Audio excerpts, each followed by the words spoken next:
First tonight, we're tracking Hurricane Dorian as it grows to a Category 3 storm and gets closer to Florida. President Trump has approved Florida's state of emergency declaration, meaning that federal groups can now work together to bring in help and supplies. The hurricane is expected to hit land as a major Category 4 storm. You can understand why so many people are concerned about this, including our meteorologist, Michelle Kennedy. She's been tracking the storm to see what, if anything, could come our way. Michelle?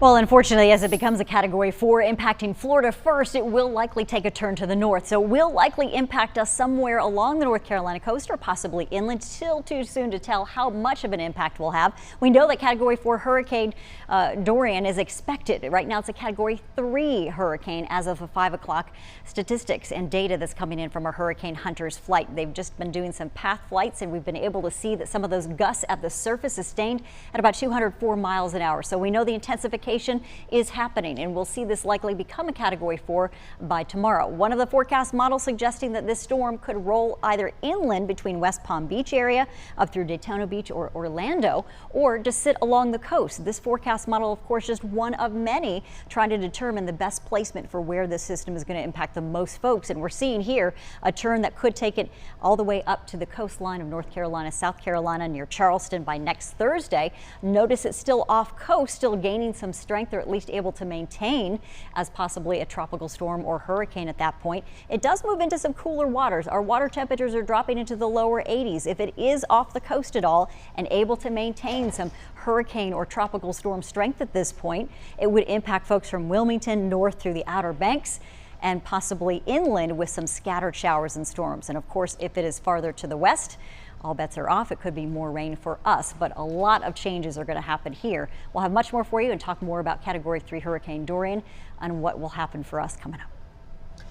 All right, Michelle, thank you very much. Well, right now it's calm, beautiful Friday on the Florida coast, but the governor there is telling people to prepare for the worst case scenario. Every single county in Florida is under an emergency watch right now. Grocery stores are running out of supplies and some gas stations are already run out of fuel. No evacuations in place as of yet, but the governor's asking people to prepare a bag to be able to get out and get out quickly if needed. Floridians need to be prepared. You know, the bad news of the storm going slower is that could potentially have some negative impacts once it reaches landfall, but you do have time before it reaches to prepare if you have not done so.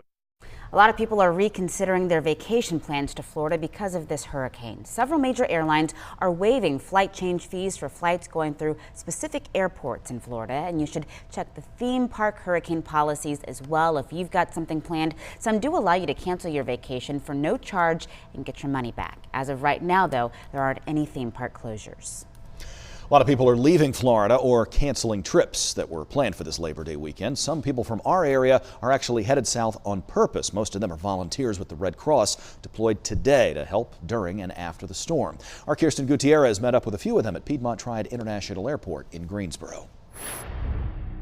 Red Cross volunteers are flying out of PTI to help their neighbors hundreds of miles away. Rusty Buff and Don Prelick packed their bags and are on their way to Tallahassee, Florida. We'll be working the shelters, trying to provide a place for people to have a place to sleep, to provide them with food, and hopefully with compassion and comfort. Prelick says volunteers from across our state will either be stationed with them in Tallahassee or sent to Orlando or West Palm Beach. And running through my mind is hoping that is not as bad as Francis was. Francis was a brutal experience. So I'm hoping that this is going to be somewhat less. While hoping for the best, both volunteers are preparing for the worst. There are bad disasters and good disasters. And somebody may look at me strange, how could a disaster be good? And I'll tell you, a disaster is good when you see how the community comes out and helps out.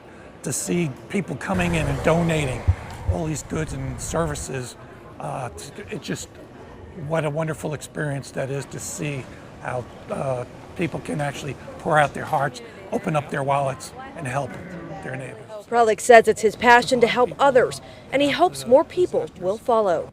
These volunteers will stay in Florida for at least 2 weeks or longer if needed. In Greensboro, Kirsten Gutierrez, WXI 12 News. Kirsten, thank you. A Red Cross volunteer from Graham is in Florida right now. Her name is Cindy Rutledge. She's going to be there setting up and managing shelters in and around Orlando. You can stay up to date on every move Hurricane Dorian makes and all the storms in the tropics just by sticking with us on WXII 12. You can download our app inside your app store and follow our page on Facebook. We'll send you notifications and alerts from our meteorologists. They'll also be live on Facebook when the new track for this storm comes out.